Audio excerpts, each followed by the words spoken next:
మా రత్నలహరి ఛానల్ వారు బంధాలు కలకాలం బావుంటాయి అంటున్నారు. ఎలాగా అంటే హృదయాన్ని కదిలించే ఈ విషయం వినండి. ఒకతను ఒక అందమైన అమ్మాయిని పెళ్లి చేసుకున్నాడు. ఇద్దరూ ఒకరినొకరు బాగా అర్థం చేసుకుని సంతోషంగా జీవిస్తున్నారు. కొంతకాలం తర్వాత భార్యకు ఒక చర్మ వ్యాధి వచ్చింది. రోజు రోజుకి అందం తగ్గిపోతోంది. ఆవిడ తనలో తానే ఆత్మన్యూనతకు లోనవుతుంది.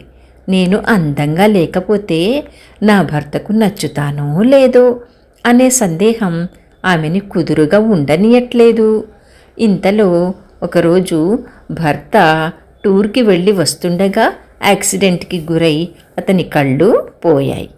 కష్టకాలంలో ఒకరికొకరు ధైర్యం చెప్పుకొని ఇద్దరూ సంతోషంగా ఉండటానికే ఎప్పుడూ ప్రయత్నించే వారిరువురు ఆనందంగానే ఉంటున్నారు.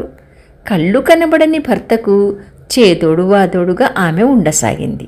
కానీ ఏ రోజుకు ఆ రోజు ఆమె వ్యాధి పెరిగి ఆమె అందం మచ్చుకైనా మిగల్లేదు. చివరికి ఒకరోజు ఆమె చనిపోయింది.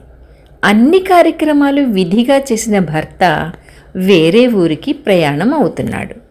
తెలిసిన అతను ఒకరు అడిగారు, ఇన్ని రోజులు నీ భార్య నీకు తోడుగా ఉంది కాబట్టి నీకు ఇబ్బంది లేకపోయింది.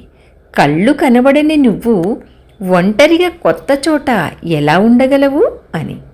అప్పుడు భర్త చెప్పాడు, నాకు యాక్సిడెంట్లో కళ్ళు పోలేదు.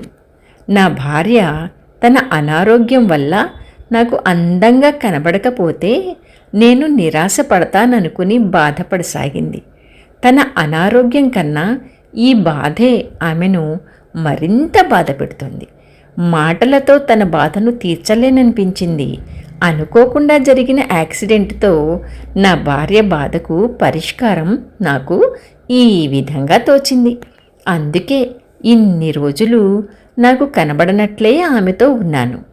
తను నాకు కళ్ళు కనబడవనే ఇబ్బందిని నేను పడకూడదనే తాపత్రయంలో తన బాధనే పట్టించుకోవటం మానేసింది. ఇద్దరము ఒకరి కోసం ఒకరం సంతోషంగా ఉన్నాము, తను బతికినంతకాలం అని. ఒకరి లోటుపాట్లను ఇంకొకరు చూసి చూడనట్లుగానో తెలిసి తెలియనట్లుగానో వదిలేయగలిగితే బంధాలు కలకాలం బాగుంటాయి కదా. అవును కదా. మీకు నచ్చితే లైక్ చేయండి, షేర్ చేయండి, సబ్స్క్రైబ్ చేసుకోవటం మర్చిపోకండి. ఉంటాను.